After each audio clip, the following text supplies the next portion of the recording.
দাও তো দাদা ভাই একটু। এই যে বন্ধুরা, এটা হলো আমার ঠাকুরের জন্য আগে সরিয়ে রেখেছি ঠাকুরের কাঁঠাল।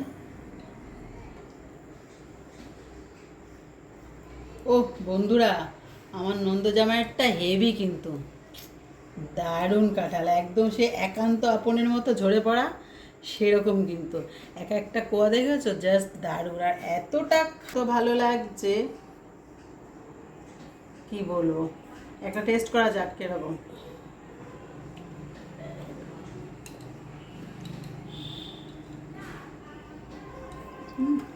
ও দারুণ দারুণ, নন্দজামাইটা দারুণ। নন্দজামাই যেরকম সেরকম সাইজ, ঠিক আছে, বড় না কিন্তু ঠিক আছে, খুব ভালো, দারুণ।